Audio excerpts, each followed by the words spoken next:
Magandang araw mga bata! Ako si Ma'am Regine, ang teacher mo sa math.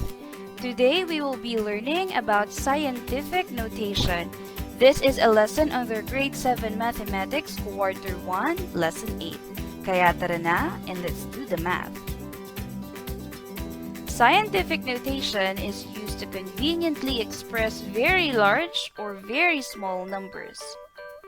It uses exponents so as not to require the use of many zeros, which can be confusing and may lead to errors. This is the general formula for scientific notation. A multiplied to 10 raised to n. It is written as a number multiplied by 10 raised to the appropriate exponent. Itong A ay papalitan ng any number depending sa ating given. 10 is a constant. Itong n ay kanyang exponent. To write numbers in scientific notation and vice versa, it is important to consider the significant digits in a given number. When we say significant digits, these are the important numbers that give useful information about the accuracy of a measurement. Writing numbers in scientific notation. The distance of the Earth from the Sun is approximately 93 million miles. Write this distance in scientific notation. For us to write numbers in scientific notation, we have few steps that we need to follow. Step 1. Determine if the number should use positive or negative exponent. 93 million is a very large number. Thus, it is positive. Kapag yung ating given tulad ng 93 million ay very large number, buo siya, at wala siyang decimal point, ibig sabihin nun ay kapag siya ay atin ang sinulat into scientific notation, ang ating exponent ay dapat na positive dahil walang decimal point. Step 2. Determine the significant digits. Sa ating given na 93 million miles, ang significant digits lamang ay 9 at 3. Step 3. For positive numbers, place a decimal point at the end of the number and move the decimal point from right to left. Ito ang ating given, 93 million. Maglalagay tayo ng decimal point sa pinakadulo. After ng ating last na number, which is 0, maglalagay tayo ng decimal point. And we start moving the decimal point from right to left hanggang may matira tayo na isang significant digit sa dulo. Kaya kung ating itong i-move, ito ay 1, 2, 3, 4, 5, 6, 7. Stop tayo doon kasi may natira na tayong 9. Step 4. Place the decimal point after the last significant digit from the right. Yung ating last significant digit ay 9. Kaya doon natin ilalagay ang decimal point after niya. Step 5. Count the number of places you have moved the decimal point and multiply 10 raised to that exponent. The number of decimal places moved is 7. Saan galing iyong 7? Ito ay galing dito sa step 3 nung tayo ay nag-move ng decimal point. May decimal point tayong nilagay sa dulo, tsaka tayo nag-move. 1, 2, 3, 4, 5, 6, 7. Stop. Nag-stop tayo doon dahil nagtira tayo ng 9. Iyon yung ating 7 decimal places na minove. At iyon ang gagamitin nating exponent. Therefore, 93 million, when written in scientific notation, will be 9.3 times 10 raised to 7. 9.3, itong dalawa ay yung significant digits lamang. Yung significant digits lamang ang ating ilalagay dito. Hindi na natin kailangan ilagay yung mga hindi naman significant digits. 9.3 dahil yung decimal point ay nailagay natin between 9 and 3. 10 is a constant and yung ating exponent ay 7 dahil yung ating decimal places na minove ay 7 mula dito sa step 3. Positive 7 siya dahil this is a very large number. Wala siyang decimal point. Pag walang decimal point, positive number ito, kaya ang exponent natin ay positive 10. Another example, write 0.000000000734 in scientific notation.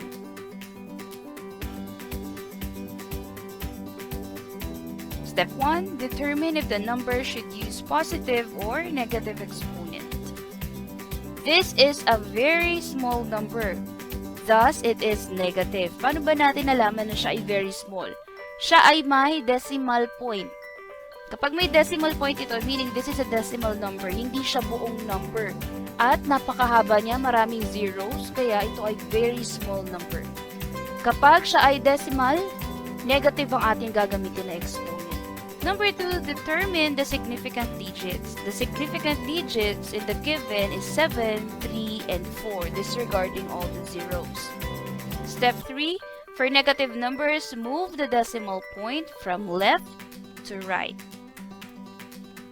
Ito yung ating given. Ang ating given ay very small number, isa siyang decimal. Meron na siyang decimal point kaagad, kaya hindi na natin kailangang mag-add pa ng decimal point sa dulo tulad ng ginawa natin sa positive number. Let's move the decimal point from left to right. 1, 2, 3, 4, 5, 6, 7, 8, 9, and we'll stop there. Titigil na tayo ng pag-move ng decimal point kapag meron na tayong nakuha na unang significant digit from the left. Step 4, place the decimal point after the first significant digit from the left. Kaya naman sa ating given, ang decimal point ay ilalagay na natin after ng 7. Sa gitna ng 7 at 3 dahil si 7 yung ating unang significant digit from the left. Doon tayo nag-stop kanina nung nag-move tayo ng decimal point. Step 5, count the number of places you have moved the decimal point and multiply 10 raised to that exponent. The number of decimal places moved is 9. Ang 9 ay galing sa step 3. Ito yung ating minove yung decimal point. 1, 2, 3, 4, 5, 6, 7, 8, 9. Dito yan sa gitna ni 7 at 3 after ni 7. Therefore, 0.00000000734 when written into scientific notation will be 7.34 times 10 raised to negative 9. 7.34 ito yung kanyang mga significant digits. Kaya 7.34 dahil yung ating decimal point ay ating inilagay after ng 7. Ang ating significant digits ay 734 lamang. Kaya ito ay naging 7.34. 10 is a constant. Negative 9 ito yung ating decimal places na minove. Negative dahil this is a very small number. Kaya naman dapat ang ating exponent ay negative. Writing numbers from scientific notation to the standard form. Write 4.7 times 10 raised to 8 in decimal form or standard form. Ang gagawin naman natin dito ay, from scientific notation, i-convert natin siya pabalik sa kanyang standard form. Ito yung kanyang very large or very small numbers. To do so, we have steps that we have to follow. Step 1, determine if the number is positive or negative. The exponent is positive, thus it refers to a very large number. Kung mapapansin natin rito, ang exponent natin ay positive 8, kaya naman ito'y nangangahulugan na ito ay isang positive number. Tumutukoy ito sa isang napakalaking number na positive. Step 2, determine the significant digit. The significant digits are 4 and 7. Step 3, for positive numbers, move the decimal point from left to right, the same number of places as the exponent, adding zeros as necessary. Ito ang ating significant digits 4 and 7. Let's move the decimal point na nasa gitna ni 4 and 7 papunta sa kanan. Ito ang ating decimal point. Ang una nating minove ay nandito sa 7. 1, 2, dagdag tayo ng 0, 3, 4, 5, 6, 7, 8. 8 dahil 8 yung ating exponent. After nun, mag-stop na tayo. Therefore, 4.7 times 10 raised to 8 is 470 million in its standard form. Another example, write 2.51 times 10 raised to negative 5 in decimal form or standard form. Step 1, determine if the number is positive or negative. Nakadepende ito sa kanyang exponent. The exponent is negative because it's negative 5. Thus, it refers to a very small number. Ang ating sagot dapat dito ay isang decimal. Step 2, determine the significant digits which are 2, 5, and 1. Step 3, for negative numbers, move the decimal point from right to left, the same number of places as the exponent, adding zeros as necessary. Ito ang ating given, 2.51. Mula dito sa decimal point na nasa gitna ni 2 at 5, ang ating decimal point naman ay imumove natin pakaliwa. Maglalagay tayo ng 0 kung kailangan. Ang ating unang imumove na decimal place ay si 2. So, yan ay 1. And then, we will add zeros as necessary. 2, 3, 4, 5. Stop tayo dito. 5 lang ang ating decimal place na ating imumove pakaliwa dahil negative 5 ang ating exponent. Step 4, place the decimal point after the last decimal place or 0, the one that we added from the right, and then add a 0 before the decimal point. Ito yung ating nabilang kanina ng mga decimal places. Naglagay tayo ng 0. Nandito yung decimal point. 1, 2, 3, 4, 5. Diyan natin ilalagay si decimal point. And then, let's add 1 0 before the decimal point. Therefore, 2.51 times 10 raised to negative 5 is equal to 0.0000251 when written in its decimal or standard form. Word problem. A well-trained athlete might have a normal resting heart rate of about 40 beats per minute. Answer all the questions that follow and express all your answers in scientific notation. First question, how many heartbeats is this in an hour? Ang ating tinutukoy dito ay yung 40 beats per minute. Sa isang oras, ilan daw ang katumbas nitong 40 beats na ito? 1 hour is equivalent to 60 minutes. Kaya kailangan nating i-convert from minutes, gagawin natin siyang hour. To do so, ilalagay natin yung 40 minutes dito. Imumultiply natin siya kay 1 hour over 60. Kaya 1 hour over 60 dahil tulad ng ating nabanggit kanina sa isang oras, merong 60 minutes. 40 minutes, kung gagawin natin fraction, ito ay 40 over 1. Ito naman ay 1 over 60.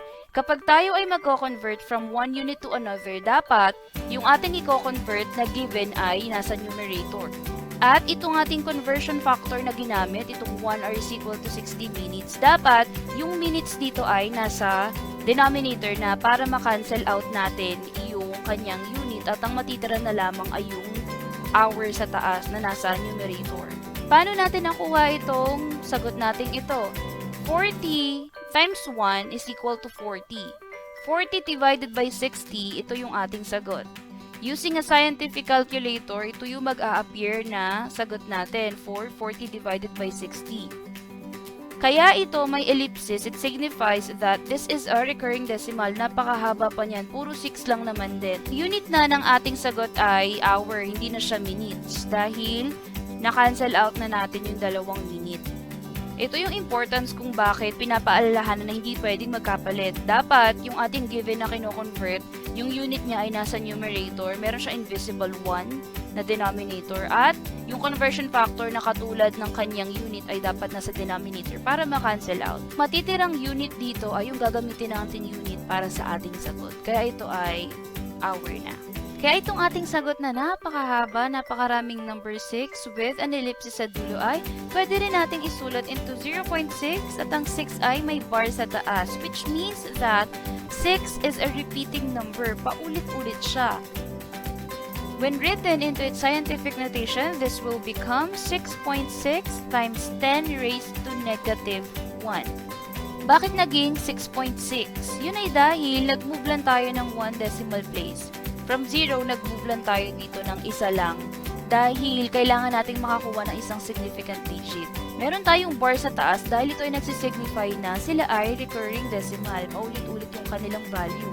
Negative dahil this is a very small number. May decimal point siya. Second question, how many heartbeats is this in a day? Yung ating sagot na 0.6 na recurring decimal per hour ay i-convert naman natin sa kanyang value for a day. Itong ating conversion factor, 1 day is equal to 24 hours. Ganito natin siya makukuha. 0.6 per hour. May bar siya sa taas to signify that this is a recurring decimal. Ay ating imumultiply sa ating conversion factor na 1 day over 24 hours. Tulad na ating ginawa kanina, itong unit ng hour ay nasa numerator, ma-invisible na 1 as denominator. Nasa denominator naman yung kanyang kapareho na unit, hour, para ma-cancel out natin. And then, ang matitira na unit, yung day, yun ang ating magiging unit ng ating sagot.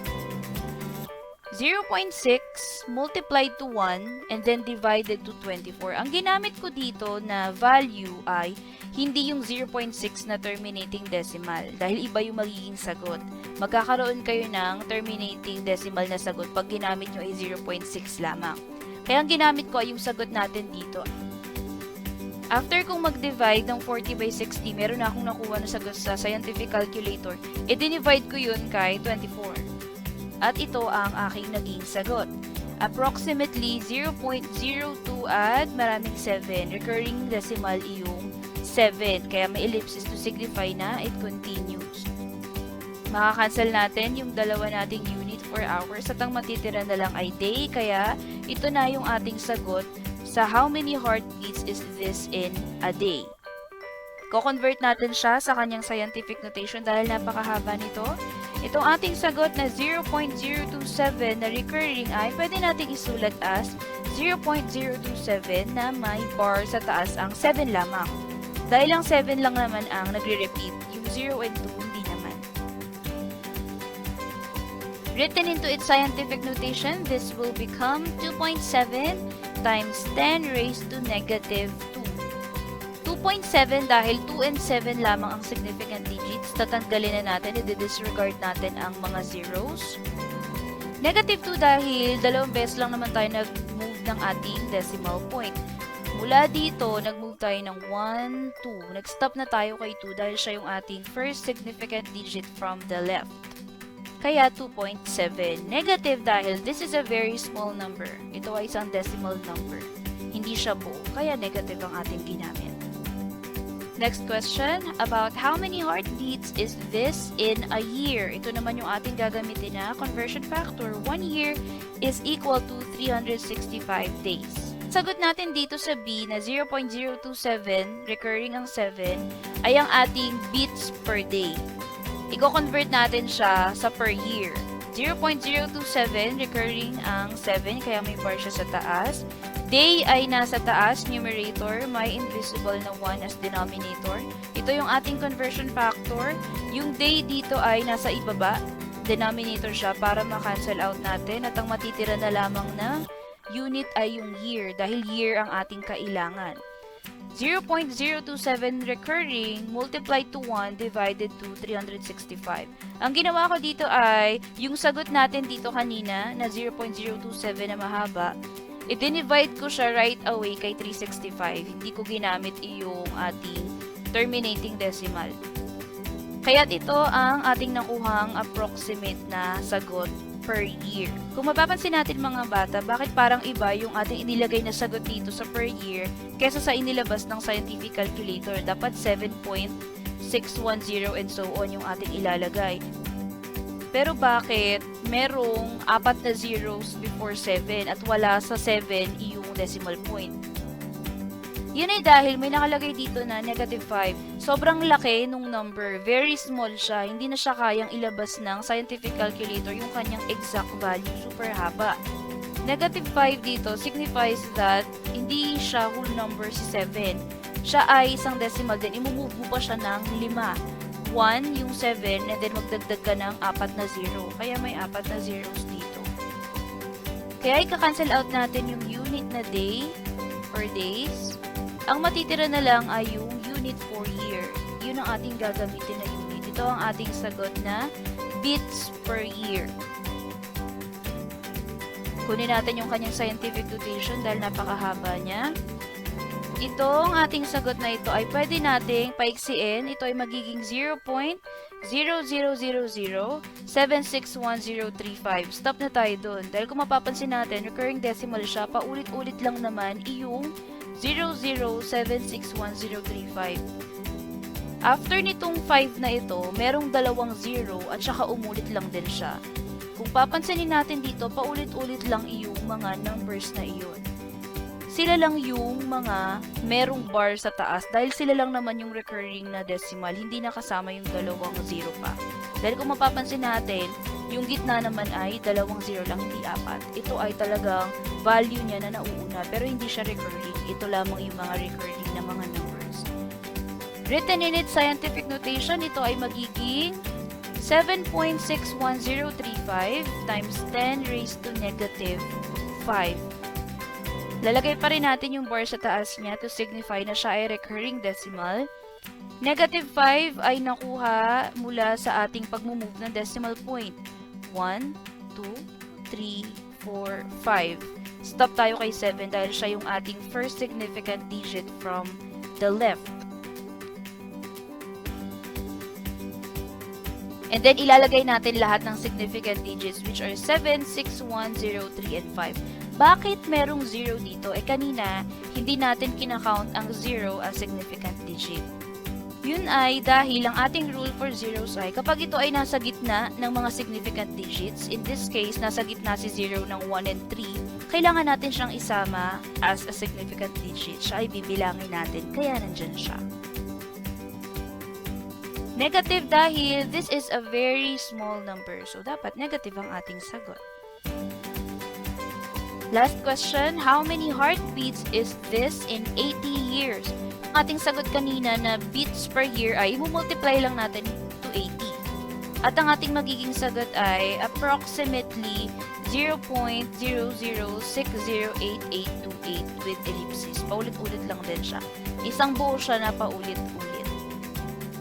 So, siya ay recurring decimal din, kaya ilagay natin yung bar sa taas niya. Lahat ay kasama dahil kung mapapansin natin dito, pati yung 0, dalawang 0 ay paulit-ulit din na lumalabas. In scientific notation, siya ay magiging 6.08828 times 10 raised to negative 3. Kaya siya naging negative 3 dahil 3 beses tayo nag-move ng decimal place. 1, 2, 3. Nag-stop tayo kay 6 dahil si 6 yung ating first digit from the left. Stop na tayo doon. At kopyahin natin lahat ng mga significant digits. Lagay yung bar sa taas to signify that this is a recurring decimal. Kaya siya 3. Negative dahil this is a very small number. And that's it for our video for today, mga bata. Please subscribe to my YouTube channel, Ang Teacher Mo sa Math, for more grade 7 contents. I will really appreciate it if you'd also hit the like button and please share this video para mas marami pa akong grade 7 na mga bata ang maabot at maturuan dahil ako si Ma'am Regine, ang teacher mo sa math.